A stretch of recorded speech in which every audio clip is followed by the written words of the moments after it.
I'll see you guys in the dark.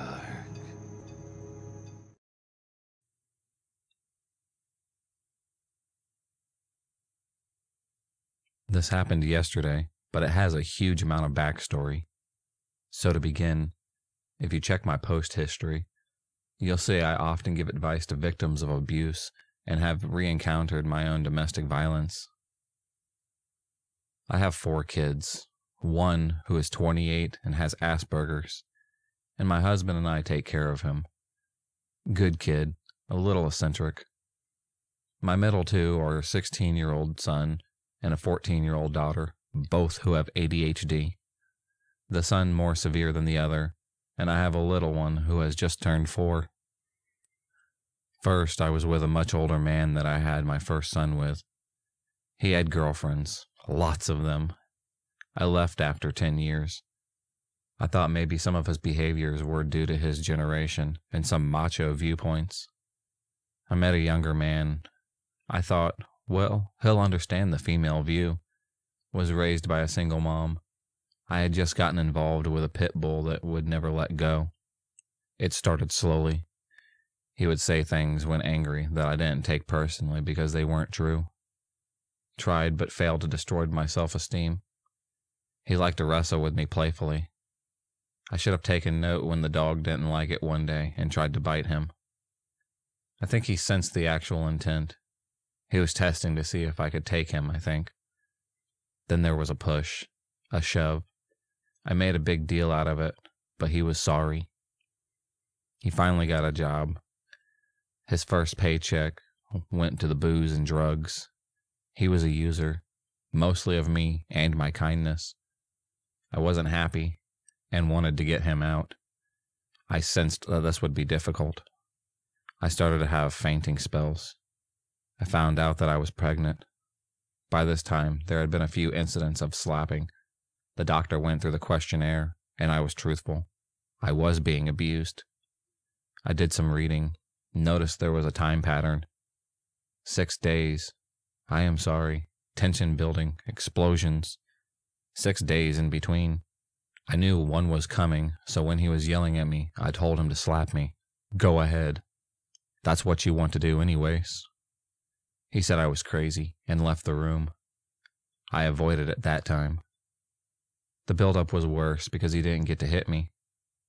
6 days later, I did the same. He took me up on it this time. I got to defend myself. I beat him up pretty good too. I realized I couldn't call the cops as I knew he would lie and say I hit him first. He had marks on him. It also felt terrible to hit someone. I said that I would never hit anyone ever again, even in defense of myself. 6 days later, I sat on my hands as he tried to take my eye out with his thumb, ripped out a grapefruit-sized bald spot in my long hair, choked me.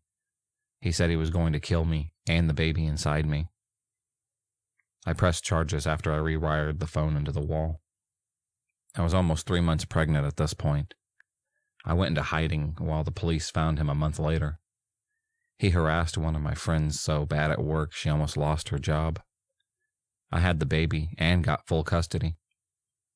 At some point, I stupidly gave it in to him and exhausted from the 60 phone calls a day. I got pregnant with my daughter. He threatened to kill me, so I pressed charges once again. He was assessed so dangerous that they installed a system in my house with a panic button directly to the police. Visitation was managed through his family, but that tapered off after a while. 3 years of stalking, leaving letters, threatening to burn the house down with all of us in it. I refused to speak to him. He got a girlfriend and started leaving me alone. I was part of a university study into how victims permanently leave. This data helps our justice system identify risk factors and support to help victims successfully leave abusive partners. In 2011, the kids have not seen him in 5 years.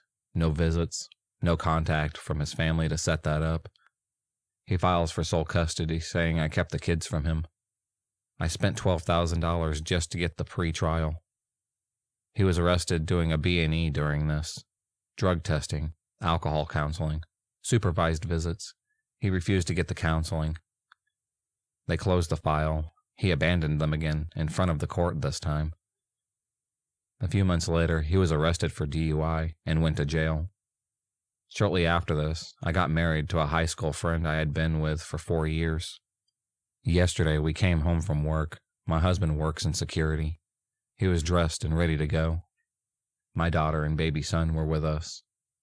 I get out of the vehicle, and something made me look at this guy on the bike. Like the hair stood up on my arms, and I had to look closer. It was my ex. He was smiling at my daughter. I got the kids in the house and told my husband, "That is my ex." Oh my God. I know my ex very well, and as the saying goes, some things just never change. I knew he would bike around our house. I went out the front door and snapped a picture of him as he biked past. My husband went out back to see if he circled around again. He found him looking in our vehicle. My husband punched him, and he went flying. I could hear yelling from inside the house. My husband said, "Call 911. My ex was screaming, "Your kids are in danger now." He talked to some guys across the back alleyway who witnessed all of this. Sorry for the disturbance and so forth. They were boarding up the house, as it hasn't been rented for a while. They told my husband my ex had been breaking in there for over a year, that it was also a drug flop house, and they'd frequently caught him squatting. He had been watching us for a year, maybe more. My husband had broken a bone in his hand. I kissed it better along with some other things later. My kids heard me on the 911 call. They never knew why I had left their father. I never wanted them to think badly of themselves or worry that they were like him. Cops came and they caught him a short distance away. I heard them checking his warrants and the bike he was on. They said he had 2 failures to appear in court and was on conditions at certain addresses. Some things just never change. We found out this morning what had happened. They may have just sobered him up and took him home. I planned to get a peace bond. I explained everything to the kids. They were scared, confused, upset, angry that I hadn't told them this. I explained carefully to my husband that this was only the beginning. We had to add cameras to our security system. The kids will have to be careful. He threatened his own kids. "Begone with you, ex. You especially don't want to meet again with my husband, who protects his wife, and raised your kids while you drug abused and stalked all of us. Let's not meet. I may have changed my opinion on defending myself."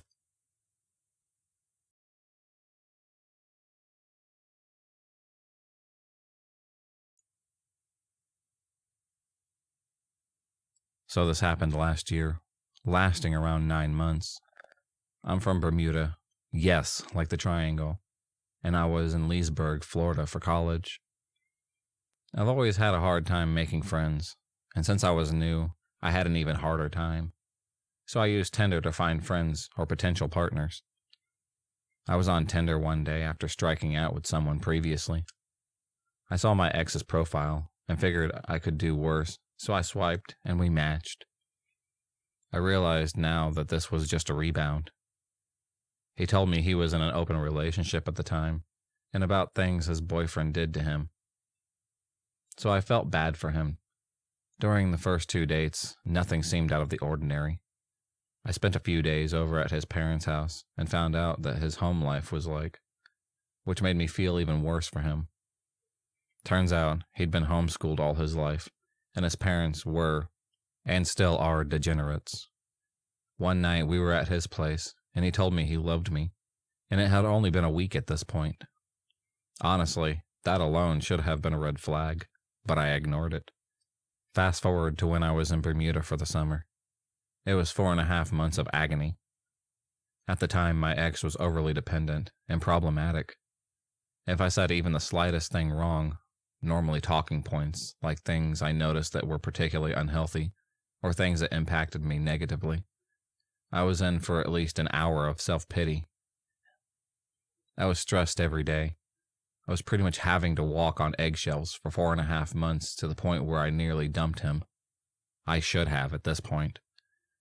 It was also during this 4-month period that I learned a lot of unsettling things that I wrote off, but I shouldn't have. He told me that he was a necrophile. He joked about being a serial killer, but was partially serious. And the list goes on, but those are what I could remember off the top of my head. Unfortunately, rather than dousing these flames, I only fanned them. I got back to Leesburg, and things only got worse from there. The pity got worse. My ex even outed me to his dad, who is a xenophobic. It was an accident, but I don't care. It was shitty. This could have ended our relationship. I was taking care of him in such a way that I essentially was his parent. I even had to teach him to look both ways before crossing the street. I didn't know I had a savior complex at the time, and my therapist pointed it out, and that because of the savior complex and my pity for my ex, I was burning myself out catering to him, and that I needed to get out of the relationship ASAP. It took me a while to do it, but I eventually did. When I broke up with him, I explained how I felt, and what my therapist had said. I told him the only thing that would change would be that we weren't technically boyfriend and girlfriend. But that was that. Nothing else would change. Not even 2 days after he tried to kill himself while he was on the phone with me. Fast forward to Thanksgiving. I was with my current girlfriend visiting her family, and I sent a DM to my ex asking him a question. I ended up finding out that when he and I met, he wasn't actually in an open relationship, and that he had used me to cheat on his boyfriend. I told him I didn't want him in my life anymore, but that was that. I wish that was the end of the story, but it's not. It was getting towards Christmas, and I was doing terribly. I was trying to improve my life, but nothing was going right. I lost my other girlfriend at the time, and lost most of my friends. Even my roommate's girlfriend was actively trying to get me kicked out of our apartment. I foolishly let my ex be my friend again because I couldn't take being alone, and he was worse than before. The abuse was subliminal before, but now it's outright. When he was sober, he was okay-ish, but when he wasn't, he was abusive. He claimed he loved me, but treated some transphobic girl he met in the psych ward, who he knew was using him, better than he even treated me. When I called him out on it, he threw a fit. A few days later, was on the phone with him. I ended up having a panic attack and bawling my eyes out. I hadn't cried for 4 years before this. My current girlfriend was my saving grace and helped me to finally get my ex out of my life for good. So yeah, let's not meet again, or you're losing teeth this time, buddy.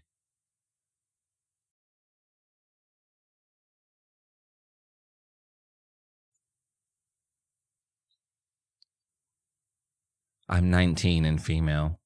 Last year I met this exchange student from India. Let's call him James. We started dating for a month or two, and he was extremely involved in our relationship. He would always tell me about how deeply he loved me, how he wanted to spend the rest of his life with me, etc. One day, we were at his house, shared to study before finals were coming. I specifically told him that I didn't come to have sex with him, and suddenly, he started grabbing me, trying to kiss me, and undress me. He was touching me, and I started to yell at the top of my lungs. His housemates arrived and helped me go. So I left, hoping to never see him again, but he had clothes that were mine. Long story short, I got them back after harassing him with the help of my brother, who's 26.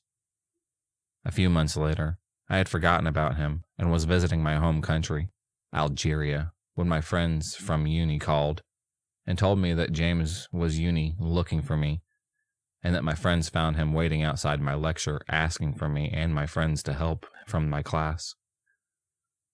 Luckily, I was out of the country. I live in France. Then he started messaging my friends on social media asking about me, telling them he wanted me to talk because he still loved me. I was starting to really freak out since he knew where I lived, where I hanged out, and etc. One day, I was coming home from uni, and he was waiting for me at my train station to talk to me. I ran like I never did before. He also managed to find my work address and email this summer while being blocked on all social media. And to this day, I am still frightened of seeing him or him contacting me again. So, creepy ex, let's not meet ever again. Please, just leave me alone. If you enjoyed this video, please subscribe, like, and hit the bell for notifications on future videos and become a stalker of the night. And I'll see you next time.